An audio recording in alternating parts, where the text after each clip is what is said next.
Olá, meu nome é Gilberto da Silva Francisco, sou professor de História Antiga da Universidade Federal de São Paulo, Unifesp, e hoje eu converso com o pesquisador Guilherme Gomes Moerbech. Guilherme é historiador, formado desde a graduação, pós-graduação, na Universidade Federal Fluminense, a UF. No mestrado e doutorado ele foi orientado pelo saudoso professor Ciro Flammarion Cardoso. Mestrado, a pesquisa dele tinha como título A Forma do Discurso e a Política. A forma, o discurso e a política. As gerações da tragédia grega no século V a.C. E o doutorado, o pensamento de Eurípides e a política durante a Guerra do Peloponeso. Atualmente, o Guilherme é docente da Universidade do Estado do Rio de Janeiro, pesquisador associado na Universidade de Montreal, no Canadá, e membro do LABECA, o Laboratório de Estudos sobre a Cidade Antiga, no Museu de Arqueologia e Etnologia da USP. E hoje a gente conversa sobre ensino de história antiga, que é a pesquisa que o Guilherme vem se dedicando atualmente. Então, muito obrigado, Guilherme, por ter aceitado o convite. E já te coloco uma primeira questão. Se você poderia falar um pouco sobre o ensino de história antiga e qual é o grau de ensino que a sua pesquisa trabalha mais profundamente, né? Porque quando a gente fala ensino de história antiga, a gente poderia pensar aí no ensino universitário, ensino médio, as orientações curriculares. O que te interessa mais? Olá, Gilberto, um grande abraço. Uma satisfação estar aqui conversando com você. À distância, né, nesse momento que a gente está gravando esse vídeo, mas também a satisfação de poder, enfim, te reencontrar virtualmente e poder falar um pouco da minha pesquisa. Bom, esse braço, digamos assim, de uma das minhas pesquisas é sobre o ensino da história antiga e, mais especificamente no meu caso, sobre a história antiga voltada para a escola, né? Ou seja, então eu estou pensando o tempo todo, ou quase o tempo todo, eu estou me referindo ao ensino básico, né? Nas minhas reflexões, nas coisas que eu escrevo, o tempo inteiro eu tento pontuar isso. As reflexões são direcionadas para tentar pôr como protagonista, em algum momento, aquilo que a gente reflete no mundo acadêmico, mas também, de alguma maneira, levar essas reflexões do mundo acadêmico, fazer uma ponte, né, entre a academia e as escolas para poder ensinar a história antiga. Uma síntese muito simples, eu acho que a gente tem basicamente duas maneiras de pensar o ensino da história antiga no Brasil. Tá? A gente tem um modelo mais convencional, eu diria mais tradicional, do ensino da história antiga, e que remete ao Imperial Colégio de Pedro II, né? Podemos estar falando de meados do século XIX, quando, inclusive, há a tradução de manuais escolares franceses para o português, que vão ser utilizados no ensino da disciplina História Antiga no Brasil. Ou seja, então, naquele momento já há um processo de valorização dessa cultura clássica, né, da cultura grega e romana, e do ensino dessas disciplinas junto à escola. É claro que não há ainda uma produção nacional em relação a esses manuais, uma coisa que ainda vai demorar um pouco, alguns anos, depois iriam aparecer os manuais, mas naquele momento a tradução. Mas quais são os pressupostos, basicamente, digamos, desse ensino da história antiga lá no distante século XIX? É basicamente você ensinar aquilo que era considerado um substrato cultural inevitável, uma tradição que era valorizada como uma herança, ou seja, era um conjunto de conhecimentos filosóficos, literários, enfim, e históricos também, e que valiam a pena que a elite letrada da época aprendesse e, de alguma maneira, reproduzisse aquilo como modelo de cultura aceitável.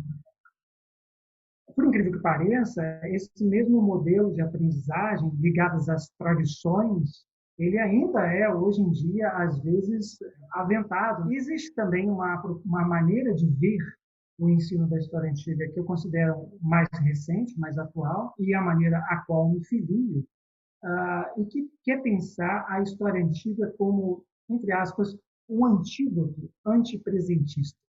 Um antídoto antipresentista. E o que significa isso? A história antiga ela é muito menos finalidade e muito mais meio para se fazer alguma coisa. Ou seja, a história antiga ela é importante na medida em que ela é um instrumento de desenvolvimento do pensamento histórico, as formas de pensamento histórico, dessas competências e habilidades nos alunos das escolas. Então, a história antiga, nesse sentido, ela é tão importante quanto a história contemporânea, quanto a história do Brasil, quanto a história da América. Não existe propriamente uma hierarquia entre essas várias histórias. Durante muito tempo, a história antiga ela era mais ensinada no Brasil do que a história da América Latina. Isso parece tanto quanto absurdo, mas se você inverter a coisa, ou seja, se você simplesmente dizer não vamos estudar a história da antiga e vamos estudar muito a história da América Latina e do Brasil, também me parece absurdo, porque, volto a dizer, o importante nessa perspectiva de desenvolvimento do pensamento histórico é que a história antiga ela é um grande meio para se desenvolver o pensamento histórico nas crianças, nos adolescentes e, portanto, permitir que eles tenham um olhar crítico, um olhar construtivo sobre a sociedade em que eles vivem, seja lá utilizando a história que for, seja estudando a história do Brasil, dos Estados Unidos, da América, ou mesmo a história antiga. Ou seja, é muito mais uma forma, menos uma forma de acessar o passado clássico, uma tradição clássica, e mais uma forma de se repensar e pensar com relação ao outro, outras experiências, né? E vendo o que você anda escrevendo sobre ensino de história antiga, e que você trabalha com uma ideia também de consciência histórica. Você podia falar um pouco sobre essa relação entre consciência histórica e a história antiga, nesse contexto escolar? Eu vou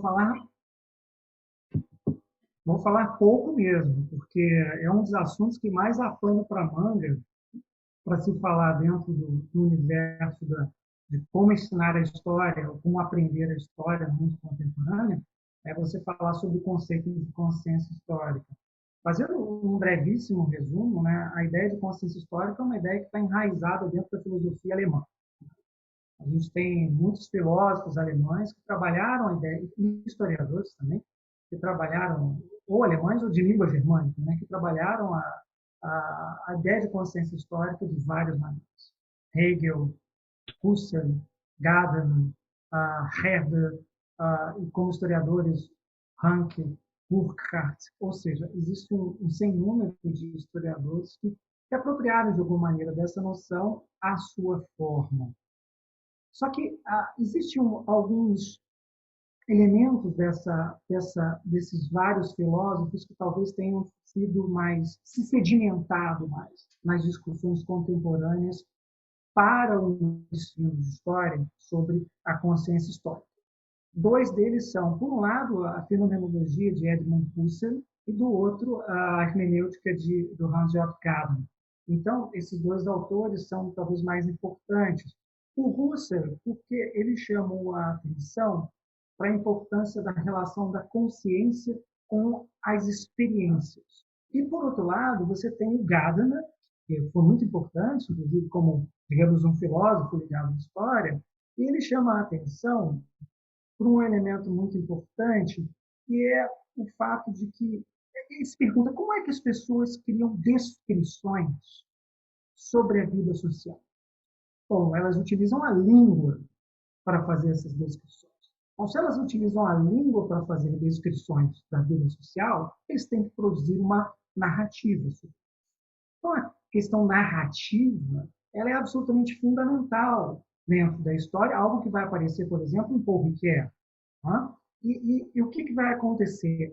Essa ideia de competência narrativa ela vai se tornar central dentro dos autores que vão falar sobre a consciência histórica e o ensino de história. E caminhando agora sim, finalmente, deixei a filosofia um pouco de lado, pensando um pouco mais nesses autores que estão refletindo sobre a questão da consciência histórica, a gente tem pelo menos três grandes figuras na Alemanha, que são o Klaus Bergmann, o Hans-Jürgen Pandel e o mais importante, pelo menos dentro do quadro das experiências do Brasil, que é o Jörn Riesel. Né? Para resumir o que o Riesel fala, que eu acho que é importante, fazer até uma ponte para o que eu mesmo trabalho hoje em dia. Né? O Riesel ele vai dizer o seguinte: olha, essa divisão que se faz entre teoria da história por um lado, didática da história por outro, é muito artificial. No fundo, a teoria e a didática da história, as formas de reflexão sobre a história, as formas de apresentação do conhecimento histórico, e a apresentação significa como é que eu vou dar aula, né? Como é que eu vou mostrar isso, como é que isso funciona, elas estão interligadas. Então, não há como você aprender a história, pesquisar a história e ensinar a história, não há como você separar. As coisas estão caminhando sempre juntas. Uma das coisas mais importantes que ele vai chamar a atenção é de que, dentro desse universo da didática da história, o ensino da história na universidade ele é qualitativamente diferente do ensino da história no ensino básico. Isso significa dizer o quê? Pelo menos na minha própria interpretação do Riesel, que a gente deve pensar uma nova epistemologia, uma nova teoria e novos métodos de o que deve ser essa história antiga, no meu caso, no ensino básico. A noção de consciência histórica, portanto, se tornou central, digamos assim, entre muitos historiadores brasileiros ligados ao ensino de história. Eu poderia chamar a atenção, por exemplo, Luiz Fernando Serri, que trabalha na Universidade de Ponta Grossa, mas também outros tantos, como Maria Luciana Schmitz, como o próprio crítico do Riesel, que é o Osmar Cardoso. Enfim, há muitas pessoas que trabalham, mesmo que criticamente, levam em consideração o trabalho do Riesel. No meu caso, eu me alinho mais, eu já, evidentemente, eu tive que digerir o Riesel, né? Acho que é inevitável, né? Aquele autor que é inevitável, você tem que dialogar com ele de alguma forma, porque ele é muito importante. Mas a forma como eu utilizo a consciência histórica é dentro de um quadro maior, que eu chamo de pensamento histórico. E existem muitos historiadores, né? Quando falar de historiadores, você começa a fazer uma lista bibliográfica. Né? Mas o que eu posso dizer é que existem muitos historiadores hoje em dia, na França, no Canadá, nos Estados Unidos e mesmo no Brasil, que tentam trabalhar com a noção de pensamento. E o que é o pensamento histórico? Acho que é isso que é o mais importante que eu venho dizer aqui, dentro dessa sua pergunta da consciência histórica.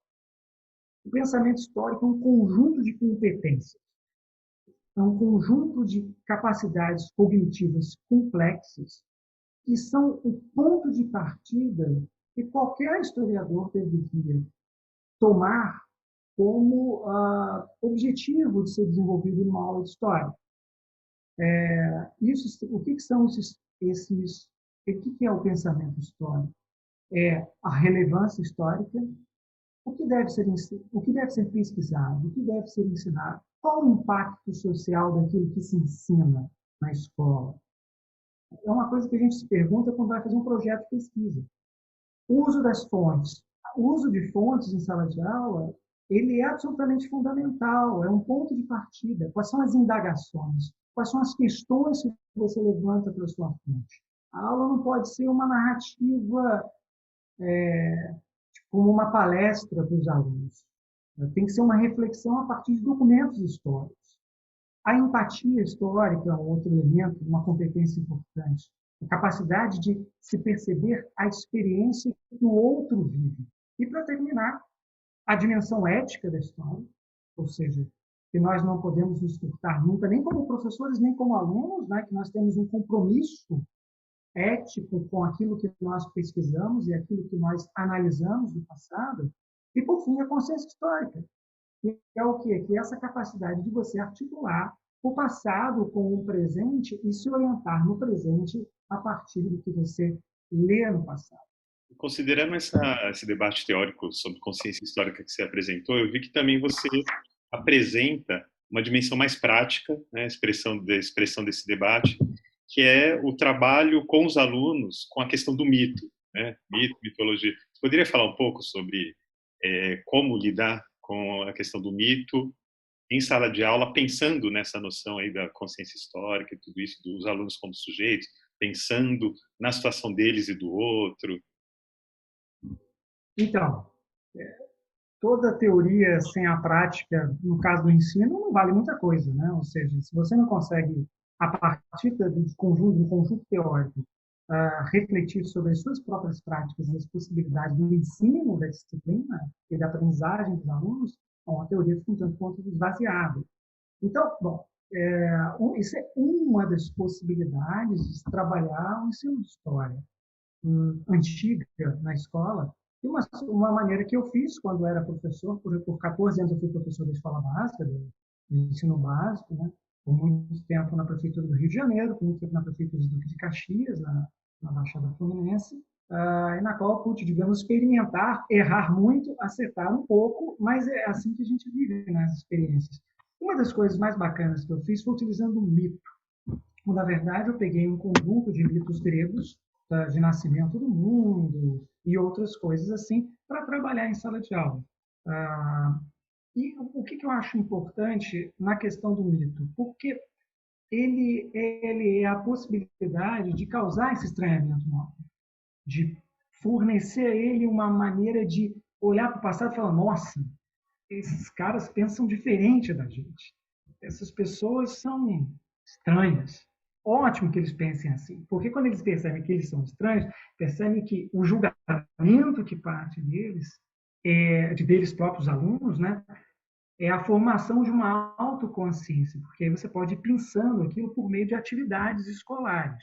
Eu acho que o caminho da mitologia, seja utilizando os próprios relatos mitológicos, seja utilizando a cultura cinematográfica que nós temos enorme para perceber como esses mitos são apropriados e reapropriados no mundo contemporâneo, é uma possibilidade de se pensar o hoje. Então, o que eu falo o tempo inteiro, nas palestras, nas coisas que eu escrevo, e num artigo, inclusive, que está para sair daqui a um tempo, é de que a história antiga é muito importante para pensar o hoje. Isso não significa dizer de maneira alguma que a história antiga tenha perdido a importância em si mesmo. E é por isso mesmo, é por essa consciência disso tudo, que a gente tem que perceber que essas coisas não são naturais. Elas são construídas. E que nós temos que, não necessariamente desconstruir tudo, mas que a gente tem que ter consciência plena de que essas construções geram exclusões. Ou seja, no momento em que se pensa, por exemplo, uma pedagogia decolonial, por exemplo, a gente começa a perceber quanto muitos povos, muitas formas de pensamento foram excluídos em favor de uma cultura que se tornou canônica para todo mundo, que é a cultura greco-romana. Não por isso ela é ruim, mas nós temos que ter a noção clara desse peso da cultura clássica no mundo contemporâneo. E para terminar, por que o mito grego pode ser importante? Porque ele pode ser uma janela de abertura para muitas coisas. A mitologia faz parte de um conjunto religioso antigo e a gente pode acessar de diferentes maneiras. E a religião é uma questão muito importante no Brasil contemporâneo. Eu diria uma questão muito sensível, aonde muitas, digamos, correntes religiosas, muitas religiões, como a Umbanda, como o Candomblé, como outras expressões religiosas que são politeístas, são condenadas a um segundo plano, são criticadas de maneira veemente, são não compreendidas.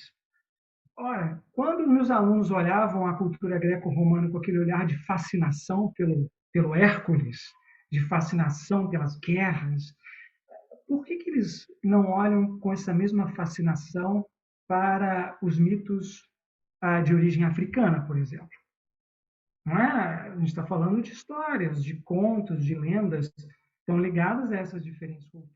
Bom, muito obrigado, Guilherme, por essas palavras muito interessantes, e gostaria de dizer para quem estiver vendo o vídeo que vocês podem encontrar na descrição alguns textos, publicações indicadas pelo Guilherme, e também alguns links do currículo Lattes, academia.edu, que permitem que vocês acompanhem a trajetória dele, a carreira, enfim. Muito obrigado.